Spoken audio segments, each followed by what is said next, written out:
Sir, ಈಗ ರಾಮ ಮಂದಿರ ದೇಣಿಗೆ ವಿಚಾರದಲ್ಲಿ ನೋಡ್ತಾ ಇದ್ದೀರಿ, ದಿನಕ್ಕೊಂದು ವಿಷಯಗಳು ಹೊರಗಡೆ ಬರ್ತಾ ಇದೆ. ಪ್ರಿಯಾಂಕ್ ಖರ್ಗೆ ಅವರು ಹೇಳ್ತಿದ್ದಾರೆ, ಬಿಜೆಪಿ ಮತ್ತು RSS ಅವರಿಗೆ ನೇಷನ್ ಫಸ್ಟ್ ಅಲ್ಲ, ಡೊನೇಷನ್ ಫಸ್ಟ್. ರಾಮ ಮಂದಿರದ ಹೆಸರು ಹೇಳ್ಕೊಂಡು ಲೂಟಿ ಮಾಡಿದ್ರು, ದೇಣಿಗೆಯನ್ನು ಲೂಟಿ ಮಾಡಿದ್ದಾರೆ. ಒಂದು ರಾಮ ಮಂದಿರ ನಿರ್ಮಾಣ ಕಾರ್ಯ 500 ವರ್ಷಗಳ ಸುದೀರ್ಘ ಹೋರಾಟದ ನಂತರ ಆಗಿದೆ. ಲಕ್ಷಾಂತರ ಜನ ತಮ್ಮ ಜೀವ ಕೊಟ್ಟಿದ್ದಾರೆ. ಕೋಟ್ಯಾಂತರ ಜನ ತನ್ನ ಭಾವನೆಗಳ ಜೊತೆಗೆ ಆನಂದವನ್ನು ಅನುಭವಿಸಿದ್ದಾರೆ ರಾಮ ಮಂದಿರ ನಿರ್ಮಾಣ ಆಗಿದ್ದಕ್ಕೆ. ₹1 ಹಿಡಿದು ಕೋಟ್ಯಾಂತರ ರೂಪಾಯಿವರೆಗೂ ಕೂಡ ರಾಮ ಮಂದಿರ ನಿರ್ಮಾಣಕ್ಕಾಗಿ ಡೊನೇಷನ್ ಕೊಟ್ಟಿದ್ದಾರೆ. ಆ ಭಾವನೆಗಳಿಗೆ ಬೆಲೆ ಕಟ್ಟಕ್ಕಾಗಲ್ಲ, ಆ ಭಾವನೆಗಳಿಗೆ ಘಾಸಿ ಆಗಬಾರ್ದು. ರಾಮ ಮಂದಿರದ ದೇಣಿಗೆಯಲ್ಲಿ ಆ ದೇಣಿಗೆಯ ನಂತರ ದುರುಪಯೋಗ ಪಡಿಸ್ಕೊಂಡಿರ್ತಕ್ಕಂಥ ಸುದ್ದಿಯೇ ನಮ್ಮೆಲ್ಲರ ಮನಸ್ಸಿಗೆ ಘಾಸಿಯನ್ನು ಉಂಟು ಮಾಡಿದೆ. ನಾನು ಈಗ ಆಲೋಚನೆ ಮಾಡ್ತಿರೋದು, ರಾಮ ಮಂದಿರ ವಿರೋಧಿಗಳಿಗೆ ಯಾಕೆ ಸಂಕಟ ಆಗ್ತಾ ಇದೆ? ರಾಮ ಮಂದಿರನೇ ವಿರೋಧ ಮಾಡಿದ್ರು, ರಾಮನೇ ಕಾಲ್ಪನಿಕ ಅಂದರು, ರಾಮ ಸೇತುವೆ ಇಲ್ಲ ಅಂತ ಸುಪ್ರೀಂ ಕೋರ್ಟಿಗೆ ಅಫಿಡವಿಟ್ ಕೊಟ್ಟವರು. ಈಗ ಸಂಕಟ ಪಡ್ತಿರೋದನ್ನು ನೋಡಿದ್ರೆ ಅವ್ರ ಉದ್ದೇಶ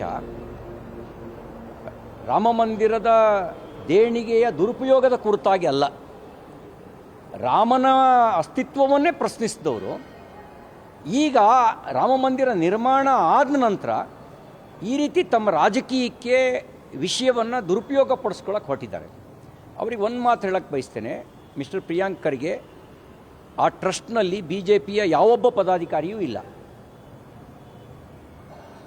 ಯಾರೊಬ್ಬರು BJPಯವರು ಪದಾಧಿಕಾರಿಗಳಿಲ್ಲ. ನಾವು ರಾಮ ಮಂದಿರ ನಿರ್ಮಾಣಕ್ಕೆ ಹೋರಾಟ ಮಾಡಿದ್ದೀವಿ, ಜೈಲಿಗೆ ಹೋಗಿದ್ದೀವಿ, ಕರಸೇವೆಗೆ ಹೋಗಿದ್ದೀವಿ.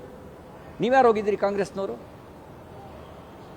ಒಂದು ರಾಮ ಮಂದಿರ ನಿರ್ಮಾಣ ಆಗಬೇಕು ಅಂತ ಹೇಳಿಕೆ ಕೊಡುವಂಥ ಧೈರ್ಯವೂ ಇಲ್ಲದೆ ಇದ್ದಂಥ ಹೇಡಿಗಳಾಗಿದ್ರಿ ನೀವು. ಅದು ನಿರ್ಮಾಣ ಆಗಬೇಕು ಅನ್ನೋ ಸಂದರ್ಭದಲ್ಲಿ ನಿಮಗೆ ಸಾರ್ವಜನಿಕವಾಗಿ ಆಗಲಿ ಸಂಸತ್ನಲ್ಲಾಗಲಿ ಸಮರ್ಥನೆಗೂ ನಿಲ್ಲದೆ ಇದ್ದಂಥ ಹೇಡಿಗಳಾಗಿದ್ರಿ.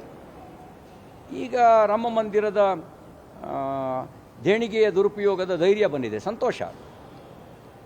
ಚಿಂತೆ ಮಾಡಬೇಡಿ, ಅಲ್ಲಿ ಯೋಗಿ ಇದ್ದಾರೆ. ಯೋಗಿ ಯಾರನ್ನೂ ಸಹಿಸೋದಿಲ್ಲ ಈ ಥರ ಅಕ್ರಮ ಮಾಡಿದವ್ರನ್ನ. ಹಂಗಾಗಿಯೇ 8 ಜನರನ್ನು ಜೈಲಿಗೆ ಕಳಿಸಿದ್ದಾರೆ. ಆಸ್ತಿ ಇವ್ರ ಹತ್ರ ಇದ್ದು ಮಾಹಿತಿ ಕೊಡಲಿ, SITಗೆ. ಇವ್ರಿಗೆ ದೊಡ್ಡ ಮಾಹಿತಿ ಇದ್ದರೆ ಕೊಡಲಿ, ದೊಡ್ಡ ಮಾಹಿತಿ ಇದ್ದರೆ ಕೊಡಲಿ. ಅಖಿಲೇಶ್ ಒಂದು ದೊಡ್ಡ ಮಾಹಿತಿ ಇದ್ದರೆ ಕೊಡಲಿ. ಆದರೆ ನಾನು ನಿಮಗೆ ಕೇಳೋಕ್ಕೆ ಬಯಸೋದೇನು ಅಂದರೆ, ನೀವು ಕಾಂಗ್ರೆಸ್ನವ್ರು ಯಾವತ್ತೂ ರಾಮ ಮಂದಿರ ನಿರ್ಮಾಣದ ಕುರಿತಾಗಿ ಬಹಿರಂಗ ಸಮರ್ಥನೆಗೆ ಯಾವತ್ತು ನಿಂತಿದ್ರಿ? ಯಾವತ್ತು ಚಳವಳಿನ ಬೆಂಬಲಿಸಿದ್ರಿ? ನಿಮಗೆ ರಾಮನ ಬಗ್ಗೆ ಪ್ರೀತಿ ಇಲ್ಲ, ನಿಮಗೆ ರಾಮನ ಬಗ್ಗೆ ಪ್ರೀತಿ ಇಲ್ಲ. ಪ್ರೀತಿ ಇದ್ದಿದ್ರೆ 48ರಲ್ಲಿ ಸೋಮನಾಥ ದೇವಾಲಯ ನಿರ್ಮಾಣ ಆಯ್ತಲ್ಲ, ಅವತ್ತೇ ರಾಮ ಮಂದಿರ ನಿರ್ಮಾಣ ಆಗ್ತಿತ್ತು. ನೀವು ರಾಜಕೀಯವಾಗಿ ದುರ್ಬಲ ಆಗೋವರೆಗೂ ರಾಮ ಮಂದಿರಕ್ಕೆ ನಿರ್ಮಾಣಕ್ಕೆ ಇದ್ದ ಅಡೆತಡೆಗಳು ನಿರ್ಮಾಣ ಆಗ್ತಾ ಇದ್ದು ಹೊರತು, ಎಲ್ಲಿವರೆಗೂ ನೀವು ಪ್ರಬಲವಾಗಿದ್ರಿ ಅಲ್ಲಿವರೆಗೂ ಅಡೆತಡೆಗಳು ಬಲವಾಗಿದ್ವೇ ಹೊರತು ಅಡೆತಡೆಗಳನ್ನು ನಿವಾರಿಸೋ ಕೆಲಸ ಮಾಡಿರಲಿಲ್ಲ. ನಿಮ್ಮನ್ನು ರಾಜಕೀಯವಾಗಿ ಬಿಡಿಸಿದ ಮೇಲೆ ಅದಕ್ಕಿದ್ದ ಎಲ್ಲ ಅಡೆತಡೆಗಳು ನಿವಾರಣೆ ಆದವು. ಆಮೇಲೆ ರಾಮ ಮಂದಿರ ನಿರ್ಮಾಣ ಆಯಿತು.